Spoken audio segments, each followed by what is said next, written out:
Yes. All right. Looking at it. You know what? I'm actually going to start with the. Sorry, I'm going to start with the closed door sizzle real quick. Yay. Yeah.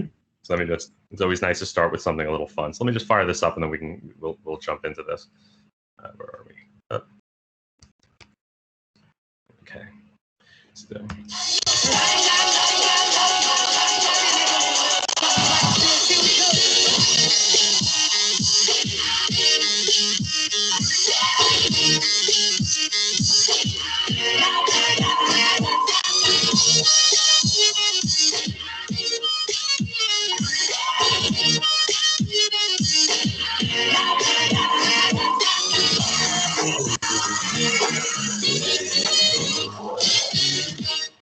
So, how's everyone doing? Thank you guys so much for having us. My name is Jeff Rossi. I am the IPG agency development lead here at Twitch, joined by a number of my colleagues, and some of which will be joining us here. I'm going to go through this pretty quick as I want to keep this more conversational. And thank you so much, Ryan, for setting this up. I love the notion that that you guys have really focused on gaming as an underrepresented entertainment source. I think it's something that's really just been amazing to really think of it as truly just entertainment. And that's where we are at Twitch. It's really got started as a gaming first service that really has been giving a place for people to come together and share gaming experiences, both through the streamers and the conversations, and then of course underwritten and included in conversations with the brands that you guys represent. So as Ryan said, the growth has been meteoric. It really has been huge. Our North American numbers, where we stand right now, are 93.6 million monthly unique viewers, and it's a really valuable audience of hard to reach individuals who are tech savvy. They're influencers, and that last one there is that they're receptive to advertising. We actually find that the people who they tend to buy brands that they see advertised. They love to hear when their favorite streamers are endorsing brands, or conversations between people who are on the service that are talking to one another. And they have a pretty diverse set of interests, and we are really betting on making our platform even more diverse in terms of the audience, in terms of the content, and hopefully more diverse in terms of the brands that are going to come along with us. And one thing to remember is we are a global brand. So we are not just the 93 million monthly uniques in the US. We're 286 million monthly unique viewers. And this is actually an out-of-date slide already, even though it's from March of 2021. We are a global company with 118 million in EMEA, 30 million in APAC, and 46 million down in LATAM. So it really is, we're a partner that can help you in a number of ways. So just to jump in, and I think hopefully you guys understand Twitch, and you understand that we are a streaming platform that invites conversation, invites brands, and invites creators, and invites audiences to all interconnect. And it's really been amazing. And given the year that we just came out of, with everyone being locked down, we've seen huge spikes in our growth, but we've seen new and amazing ways that people have taken our platform and done things that we never would have dreamed. So 3 high-profile events took place in one singular night that was absolutely amazing. I'm sure you've heard about AOC, how she really has reinvigorated the youth voting community and really getting out there. And she's done it authentically by speaking to people in the way they want to be spoken to. And the way people were connecting very often through this pandemic was, playing games together and playing games like Among Us. And she got on and she chatted and she played Among Us and streamed with some of the biggest streamers on our platform. And it was a great way that she just reminded people to get out the vote, but in a way that people were already connecting. As an Amazon company, we're lucky enough to actually release the sequel to the Borat movie. And we actually were able to have Borat come on and live stream on the platform here. And it was a very nice stream. And it was amazing. It was amazing to hear, Borat himself interacting with Dr. Lupo in this case, but really starting to get the promotion of the movie out, but really weaving him into the conversations people are having on the service. And then finally, without car shows, without big events and launches, GMC came to us and they used Twitch as the platform to launch their first electric vehicle. So it was a great night where we were able to do things that were not just gaming specific, but ways that we were getting to the most on-trend entertainment with Borat, in things that are in the zeitgeist with the election, and things of ways that we were being able to be launched through the way that GMC used us. So this is just, I just wanted to put this in as a way to kind of stretch our thinking of Twitch to not just thinking of it a way of watching people play Fortnite. It really has become so much more. But I do want to just touch on how the mechanism works. It is at the core, the streamer is the star of the show. But you can see here that we have, oh, sorry, did someone have a question? I just heard noises in the background. I can't see anything, so I apologize. Nope. Keep pressing on. You're good for now.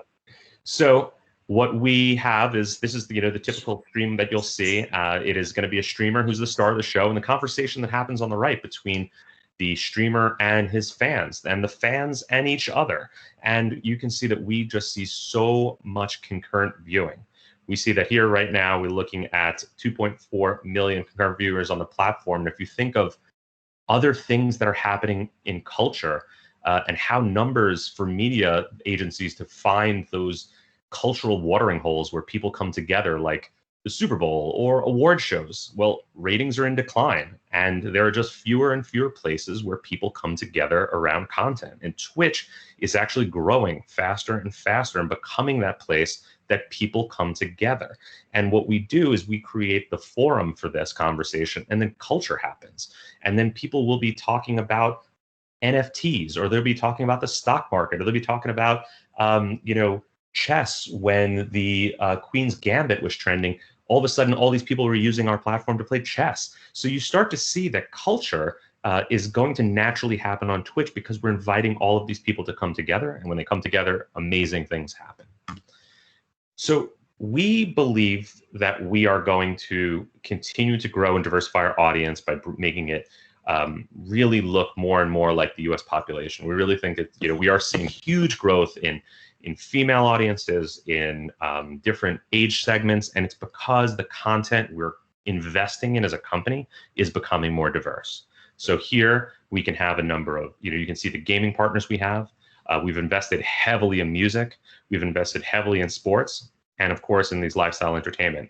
I am going to introduce Sarah Yost, who's the North America head of sales. And Sarah, I don't know if you want to speak to any of these specifically, or otherwise I'm happy to jump in, but I figured this would be a good time to, as the one steering the ship, I figured this would be a great time to bring you in. Yeah, I'd love to share with you a little bit of a forward look into where we're investing resource, and also sort of taking some signals from the rest of the marketplace. And one of those signals has been, how do professional content production houses and companies and content creators participate in Twitch in ways that we can also bring to brands? And so we've really focused in on gaming, music, sports, and lifestyle entertainment as sort of 4 pillars. And you see an amazing roster. Things like the Olympics will be on Twitch. We've got a great program with Tastemade. As over the past 18 months, we started to see a lot more lifestyle content on Twitch based on sort of those classic pandemic shelter-in-place activities like exercising in your home, cooking, etc. And of course, gaming with all of just like an amazing array of both publishers that work with us, as well as esports. But this is what our roster looks like. I'll also really highlight music, as just the music industry embraced every platform possibility on Twitch. So the idea that when you couldn't stream from live venues with an audience, you could stream from your home or from an empty venue, but have a live audience in Twitch interacting in chat. And there were some really great examples of that. We've also partnered up with several music companies to help that along, and they're also finding these new avenues. All of these here are able to, we are in a commercial agreement with all of these companies. So we are able to co-sell or lead the sale for all of these opportunities. And I think it's just going to be incredible to see the expansion of, alongside our amazing streamers and UGC content, to have these professional content creators as well. Great. Next slide. So when we think about what's next, I think one of the things that's really interesting is how we're developing our future for audience, for creators, and of course for brands. Next slide. And I really want to touch on a couple things. So our bets in gaming are, obviously gaming is our beating heart. And as we are having this explosive year with 400% growth in non-gaming categories, and you're seeing the rise of women on Twitch, you're seeing the rise of entertainment and music, and professional sports. Will never leave, gaming as our beating heart. And so I wanted to highlight a couple of things. So Twitch runs to Celebrity Jeopardy, and I don't know if that annoys them or not, but it's a great way to think of it. So if esports are like the professional athletes, Twitch Rivals is esports for Twitch personalities, for like the famous streamers to come in and play competitively, but they're actually playing competitively through the lens of being, an entertainer. So, we will set up a bunch of Twitch Rivals events. We have partnerships with a bunch of game publishers so that we've locked down all the most important games. And we also pop up at events. So we popped up at the Super Bowl in 2019 as a good, 2020 as a good example, where we had Twitch personalities playing against NFL players. And that's really our goal. Obviously, we were derailed a little bit by the pandemic, but our plan is to pop Twitch Rivals up at various cultural events. We also are launching Twitch Gaming, which is sort of our, I would say, you could consider this, produced content by Twitch with a point of view around gaming. So news, culture, and just really sort of like diving in a much more editorial fashion than we have in the past. There'll be dedicated areas on Twitch where you will be able to hear all about the news and sort of our point of view. And then lastly, we'll continue to invest and forge ahead in the world of esports. We have 85% of esports events on Twitch. It's by far the largest home of esports, and we're really excited about the future. I don't know if you've ever been to an esports event, but it's absolutely incredible, and I highly recommend it. This notion of people asking, is Twitch watching other people play video games? The answer is yes, but it's so much more, as you can see. And I think you'll once you experience it yourself or watch it on Twitch, you'll realize that these fans are just as inspired as sports fans.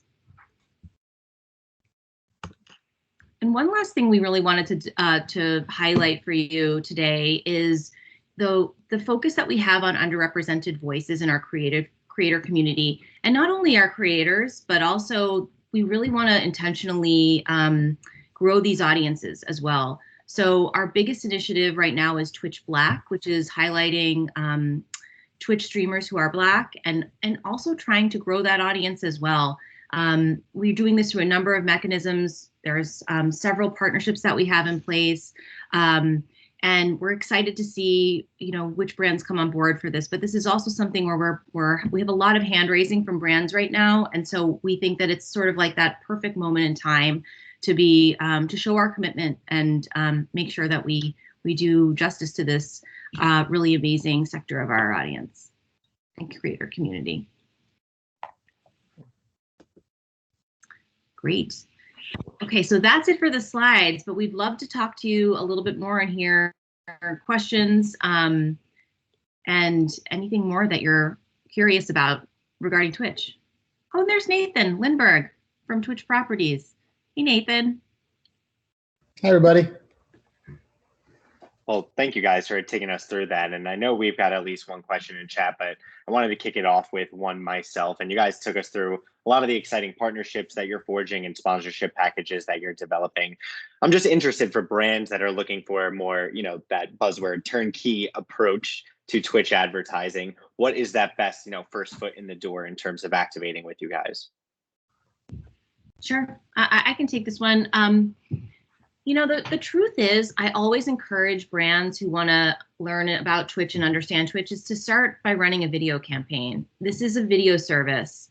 And if you run your beautiful video creative, you can start to understand the Twitch audience. We have incredible performance of our video ads. And that's a great way to begin. I think the second step in, because if you're thinking about it not only as a place to run video because I have a gaming strategy, it's also an audience strategy. It's a very concentrated Gen Z and millennial audience. And it's a great place to reach sort of that unreachable audience as, you see television and other platforms aging up. This is a very 70% 13 to 34 audience. That second step that you take would be we'd suggest that you work with one of our streamers in an influencer-based campaign, and really dive in a little bit more and allow for your brand ethos to sort of show up in that really intentional way where we work to matchmake you with the appropriate streamer, and help your brand sort of come to life within the community of Twitch. Awesome. We got another one here in chat from Matt Cordes. He wants to know, what is the key discovery point or entry for non-endemic gamers in the space? So I guess outside of that core 13 to 34 that you were just talking about, I know that you guys talked about these different partnerships and avenues of exploration outside of gaming. What are some of the key ones that you guys are focusing on? Yeah, I think for us, we've seen, to be frank, I think some of it's going to the roulette table and putting down bets on a lot of different numbers. I think that's a little bit of the analogy, is that we don't want to be prescriptive to say we are a service or a platform for this. We want to make sure that the democratization of the approach allows people to come in a number of different ways. That said, we are seeing music and a lot of these non-endemic categories as huge points of entry. I'd say, I remember I'm a 40-year-old guy, and I started seeing my friends going, oh yeah, I was on Twitch. That's where I watched Trey from Fish do his, session at the Beacon, and I watched, so that was a point for a whole cluster, an audience that hadn't been exposed. And now we're working with, Barry Presents, and we're working with all the other companies to continue to bring out programming, to make sure that these people aren't a one and done. So I think what I would say is it's not a singular point, but what we do look is in the audience segmentation of how we look at our audiences is the life cycle. So are you a born user that you're just coming on the platform? Are you a new user that you've been on for a certain amount of time? You're a legacy user. And the growth has come really in the brand new users becoming new, like the born users becoming new users. And that's the biggest segment. And that's where we invest, is to make sure that we can retain people on the platform and then show them this rabbit hole they can go down of watching cats, cat circuses or whatever they want, and let them find it. But the point of entry has really been, I'd say, quality content in the music space, the gaming space, and some of these other lifestyle spaces as points of entry.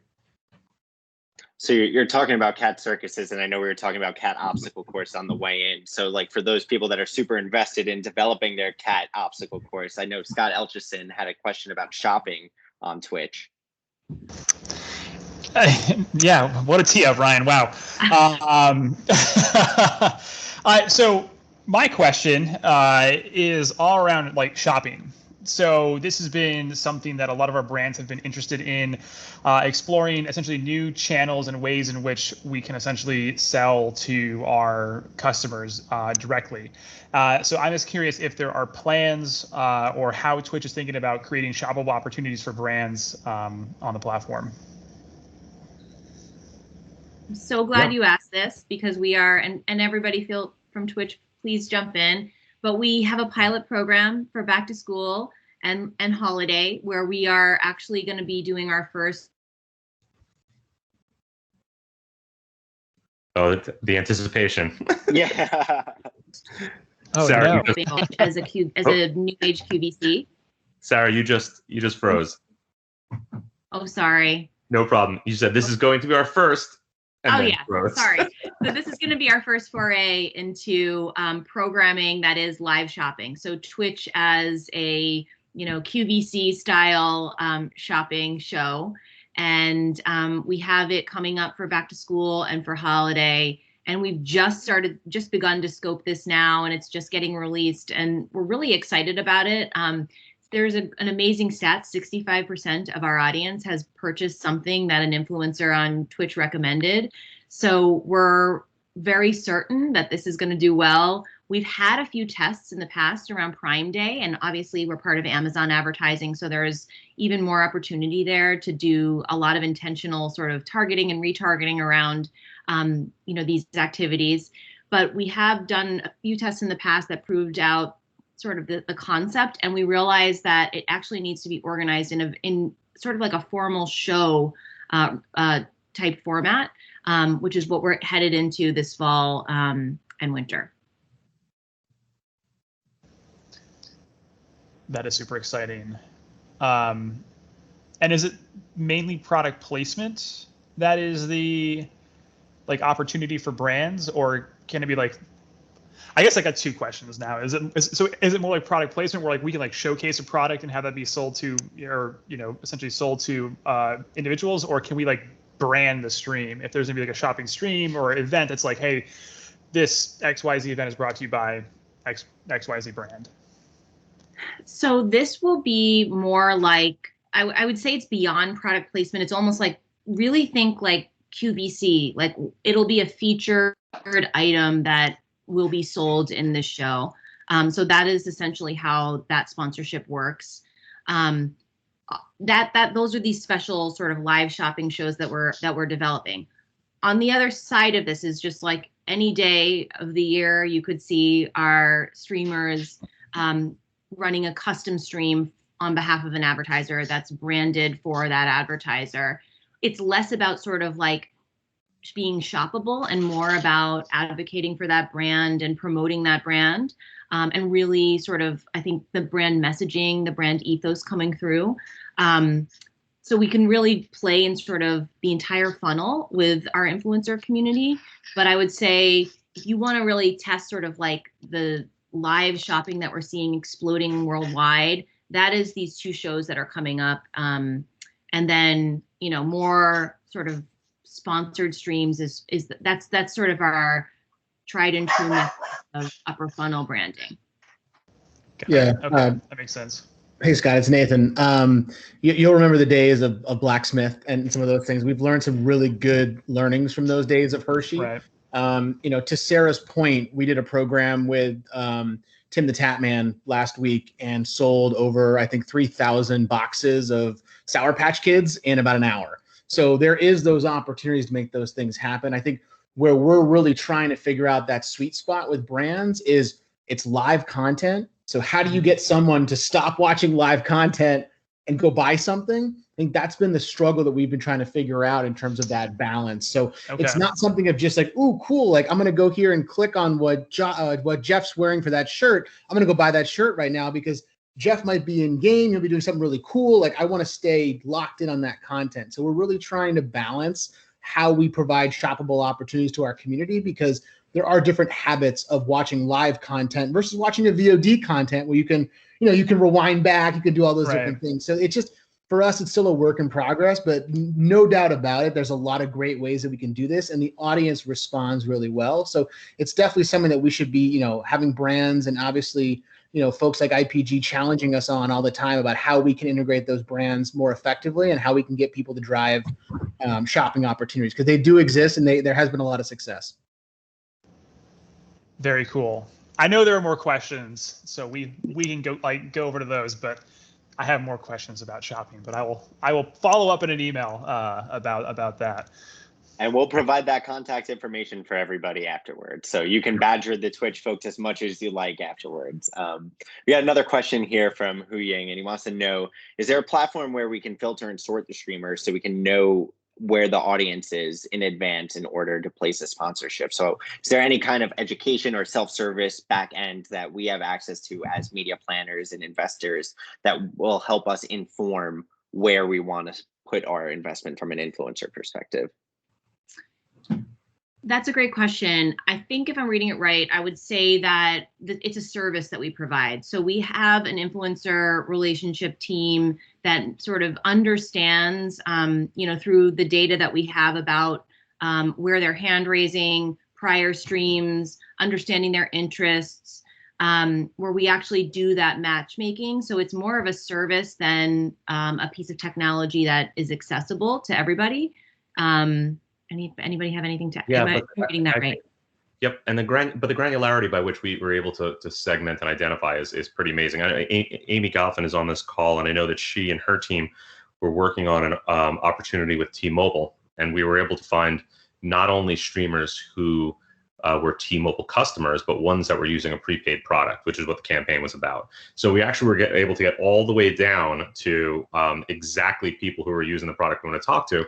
And engage with them. So that's just an example of ways that we can get the segmentation of our streamers to a granularity that you might not expect. And it's a curated service that we really work closely with you as the agency and the client. And it's really that human touch, because the influencers are human beings and their interests, and they want to be part of something that's authentic to them when they're speaking to their community. And that's really important part of Twitch, is that authenticity for your brand to really come to life and speak to the community in that influencer's voice. So we work hand in hand with you to identify those people. Got a quick follow in chat from Sean Newhouse wanting to know, is there an influencer directory? Do you guys have like a, short list of influencers that you'd propose on a brand by brand basis? Is there, the top 100 that you go out to each of the brands with? Can you advise in that regard? Usually we don't go out and we don't hand the reins over to it's a service that we have, but we're completely transparent of, we're not going to come out and say you can only work with these people. We're going to say these are the best people that we're going to go out with. So the best use case is going to be, let's cast a wide net and then cull it down. But we don't have, this is not a self-service solution, just to manage expectation.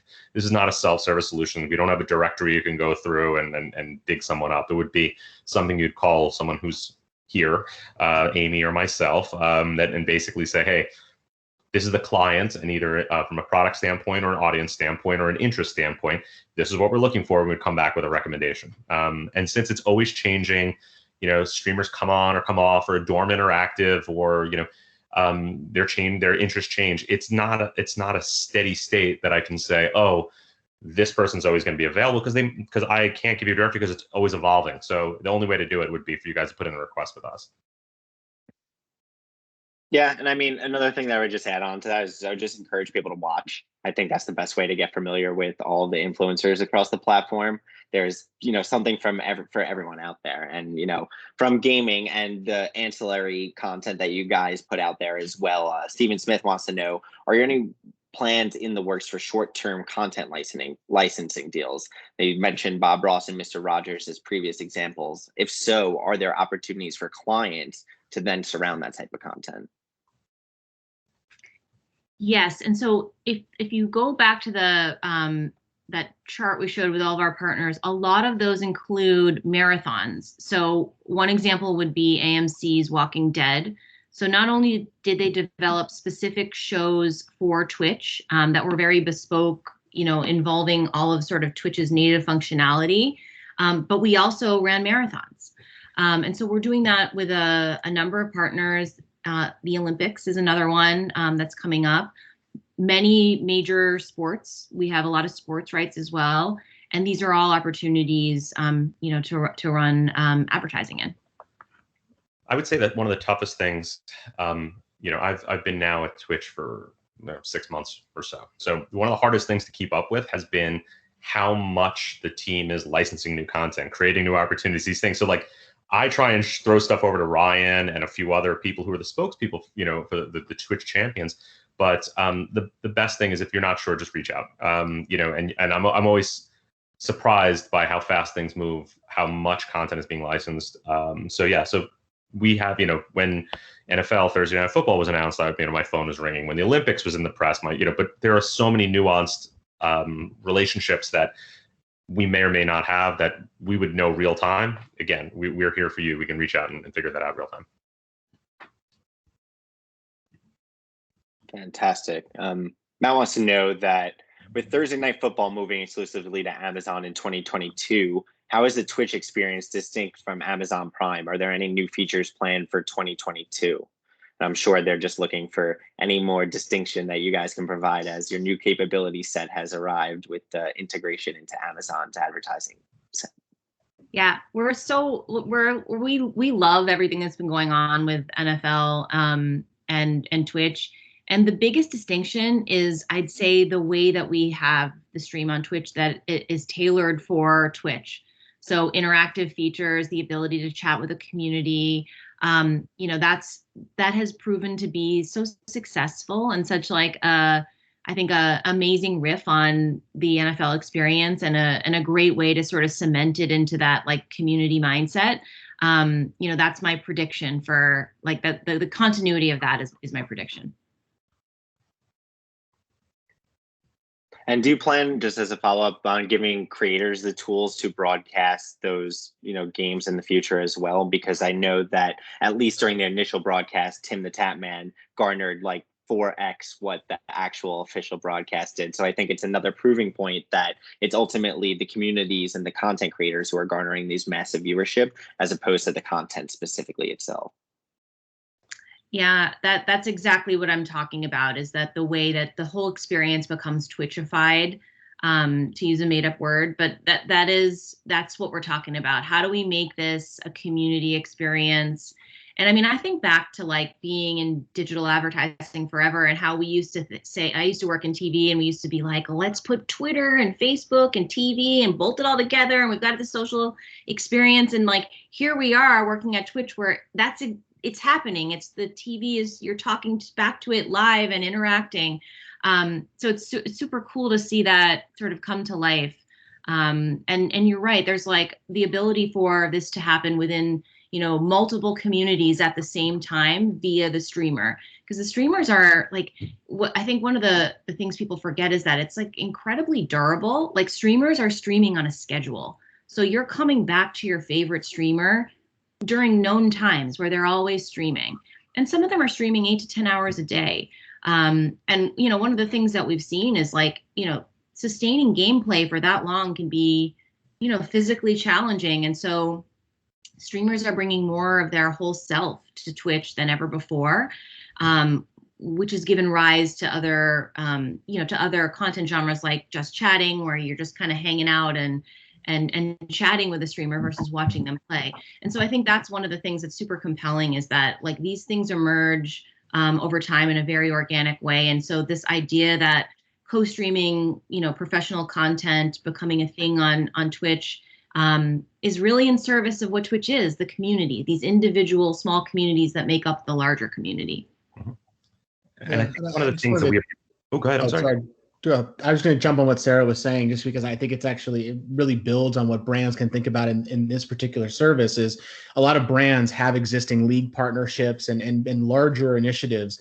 And there are tremendous opportunities to bring those partnerships to Twitch and to reach a new audience and to have a new conversation. A lot of times we talk about it as an incremental investment resulting in an exponential reach for those brands and those opportunities. And we've seen folks like Anheuser-Busch InBev bring football or hockey content to Twitch in a new and different way and garner a really successful opportunity there. So as we grow and as we see sports talk content, music content, all of these things flourish, there's a tremendous opportunity for brands who already have that as a strategy to say, great, what if we did a little bit more and we put this on Twitch? Now all of a sudden you're opening yourselves up to a lot more 18 to 34-year-olds who could be very excited to engage with your brand on those things. So it doesn't always have to be, I have to go invent something brand new. Sometimes the best partnerships are extending what you're already doing onto another service like Twitch. And I think we have the ability, the amount of time that people spend on this, to your point, Nathan, the amount of time they spend on Twitch allows for shoulder content. We can allow for extensions. We can basically start to say, how do we do pre, post, lead up games? How do we create, experiences around it so that we're not from, I think I saw, I've seen some people on here that I used to work with at agencies. Like, I know that idea of media scarcity. And if we can create more supply through shoulder content, then essentially we can start to think about expanding the reach, creating, letting some of the air out of the pressure that comes in by way of a lot of the programming in sports. So, don't only think of it as the Thursday night kickoff to whistle blow game. Like, think about the experience. Amy always laughs at me that I talk too much about like my NBA Top Shot, but every time there's a pack of NFT cards that gets dropped, it gets a few 100,000 people watching them open a virtual pack of digital cards. So these things that people come together on, I think we can create experiences that didn't even exist before, in addition to these huge cultural pillars like NFL, the Olympics, music, and all these. That's how we can start to think about it. And as a brand, you can start to essentially give yourselves more opportunities to engage in, and just you have more attempts and more outs, so you can kind of have more solutions that work for you at a price that works. Yeah, I also wanted to jump in. I saw Randy's comment earlier. I didn't want to leave him hanging. I know he posted a while ago about biggest opportunities for accounts that are getting into gaming. as much as people think that gaming is tried and true, like the number of people that have invested in gaming is still not anywhere near what it is. And so I saw a recent document last week that said that the number of people that watch gaming content that notice brands is almost 3 times higher than traditional sports, because there is still that glut in the space. And so when you think about getting into gaming, there's still a lot of white space. There's still a tremendous amount of opportunity here. And the recall that customers have from your brand and embracing that space, whether it's just, pre-roll, mid-roll, or whether it's a much deeper integration, that is still there in spades. Whereas I think in other areas, it's a little bit washed out by the content. So I think there's still a tremendous amount of upside for brands that are just looking to get into the space. The party's not full. There's a lot more room, and there's a lot more value that you're going to get from a recall perspective. And obviously, if you're talking to 18 to 34-year-olds, you've got a great opportunity for lifetime customers. And I think that's really a place where brands have to think about and not be afraid that like they've missed the boat. We're not there yet. There's still a tremendous amount of opportunity, and the results are showing that from a lot of brand campaigns. I am going to say, and that's a great point about the recall. If you think about what we're having right now, this conversation where, someone is typing in and I'm responding to it and we're having this engagement, we're all leaning forward. If and this is being recorded, and whoever watches this on recording is going to have a different experience with this conversation. Like, that's the difference of watching a latent video that someone posted on a streaming service and interacting with a streamer when it's happening live. It is, and that you're leaning forward, and the attention paid is, it trickles down to the brands that are there and the engagement there. So just that's the difference. It's really the distance between the content and the user is so small that you are part of it, and the brands that are in that space yield better results because of that and the attention paid. All right, Ryan, do you want to hop in and ask your question? Yeah. All right. So my question to all of you guys here. One, I kind of want to know a little bit more about the brand safety that you guys have in, I guess, all of your offerings, but and more so, I guess, in terms of the sponsored streams. And it's kind of like a twofold question, because it's one, you have the actual live content itself. Of course, there are the concerns of anything can happen live. But then aside from that, it's also the element of chat. And what does your team do to sort of monitor that and support how brand safety develops around there? Sure. So I'll start by saying that the first sort of floor entry point for brand safety is the fact that we only run advertising against affiliates and partners. And those are streamers who have reached sort of like a critical mass in terms of how long they've been streaming, how many streams have they done. There's a specific sort of durability to their streaming schedule. We know them. They haven't had violations of terms of service and community guidelines. And it's at the point where we exchange tax numbers and there's earning revenue from us. So they are known entities to us. And the custom streams are running primarily on partner channels only, sort of the highest level of unlocking, revenue potential as a streamer. Second to brand safety is, and sort of our headline is that we're not a free speech platform. We have very specific community guidelines, and when there are violations, there is a consequence, and it could be a temporary ban or a permanent ban, as evidenced by the number of sort of very high-profile streamers who have been banned from Twitch. I'd say that the second piece is that we have sort of a human moderation team and a tech infrastructure around moderation. So we have hired moderators as well as volunteer moderators, and then an entire tech infrastructure around, detecting specific banned words and visual cues.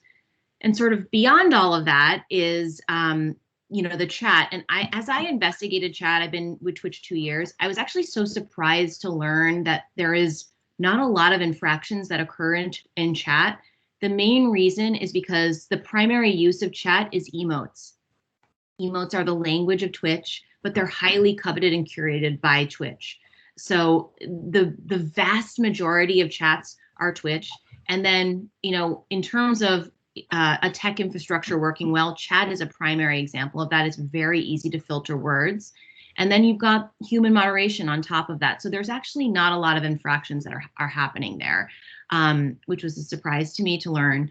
But I think for me, when I think about like sort of philosophically, the notion that we have really strict community guidelines and very strict consequences. I mean, people are earning their living. When you reach partner status, that's pretty much your full-time job in most cases. And so it's jeopardizing a lot to break those and violate those terms. So that's just like the 10,000-foot brand safety overview. I will add as well that the community feels a pretty strong sense of support and symbiotic relationship with that broadcaster. And so typically when brands come in and support those broadcasters, it's being considered a very positive thing because it's helping them to stream longer, have a better setup, all these good things that are going on.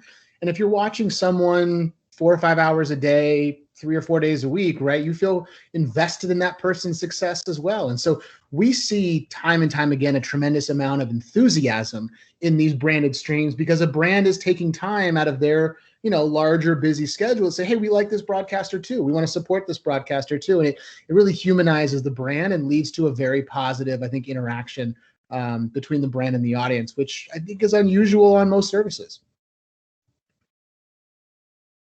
And I'll also say that we are, top lining a lot of information, and we can go really deep on brand safety, on our influencers, how we curate them, and that's what we are here for. And both Ryan and Jeff will follow up with everyone's contact, and we can connect and take you through really in detail all the things that we do from brand safety standpoint to protect the community.